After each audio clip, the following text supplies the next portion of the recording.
如果你聽日返工，你老細同你講，喂，公司要執笠啦，又或者你要被裁員啦，咁你會點算呢？你戶口仲有幾多積蓄？夠你用幾耐啊？1年、半年，定係根本就冇積蓄呢？ AI 取代人類咧，我同你啲白領就最危險噶啦，所以建立多元化收入咧係非常之重要噶。可能有人會問，我都想做副業，我都想創業啊，但係創業要錢噶嘛，我得個10零萬咁少，有啲咩生意可以做啊？千祈唔好睇小自己做到嘅，我哋今集咧就一齊研究下10萬蚊點樣創業啊！如果你都想知道點樣小本創業，甚至乎係刀仔鋸大樹嘅話咧，記得睇到最後啊！如果喜歡我哋嘅影片，記得 like 同 share 俾身邊嘅朋友。最重要當然就係訂閱我哋嘅 YouTube channel 匯創360啦。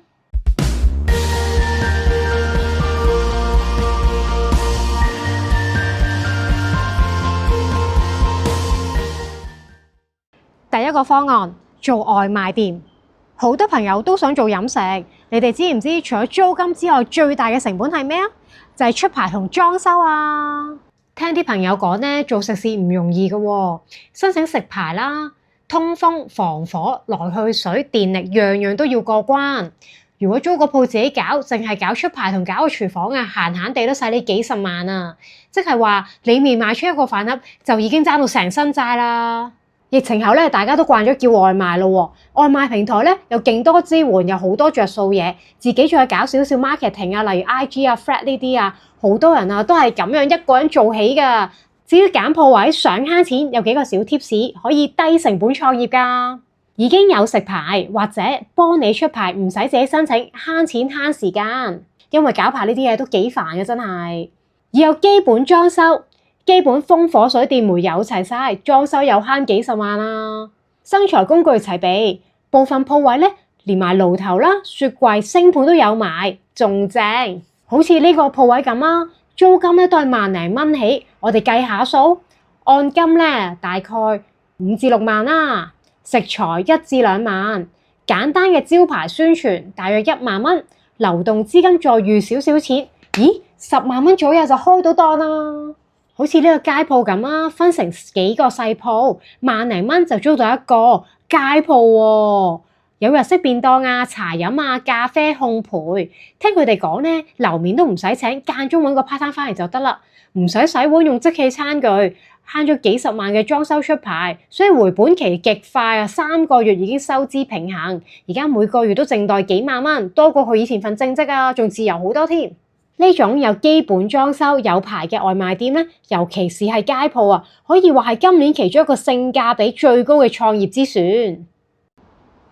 第二個方案，做美容小店嘅姊妹們，我哋咧可以靠手藝。有好多朋友啦都唔識煮嘢食，好似我咁樣嘅喎，又好怕啲油煙污糟邋遢啦。如果想優雅啲嘅話咧，我哋可以做美容小店，我哋可以幫人扮靚靚，賣埋貨都得。手藝變現，優雅啲。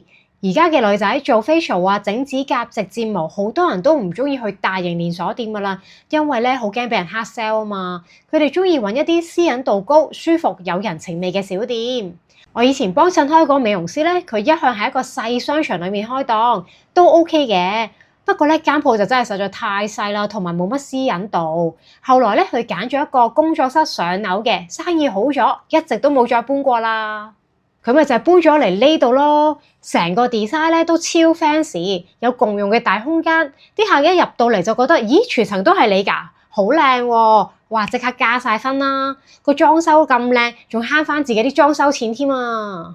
佢話咧，以前喺大公司度做啊，跑數跑到死，公司拆帳又食咗一大半喎。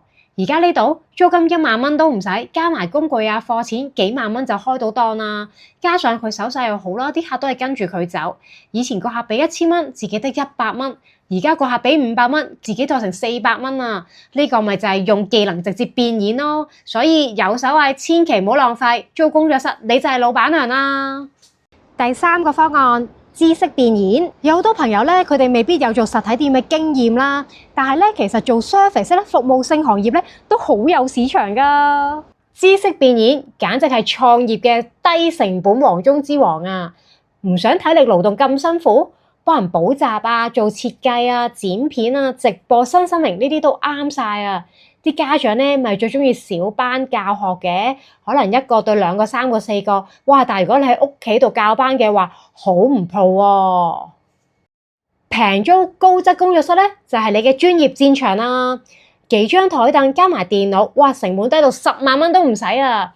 之前咧，我哋都訪問過身心靈療癒師 Josie 啦，佢玩塔羅牌、阿卡西同埋買啲精品咧，都係喺呢啲小型工作室裏面，而且咧生意都好多熟客添啊！總結3個方向，快啲 save 低佢啦！第一，外賣店啱晒想高現金流肯捱嘅飲食魂。第二，手藝變現啱晒有靚手藝想建立個人品牌嘅 sister。第三，知識變現啱晒咧知識型低門檻起步。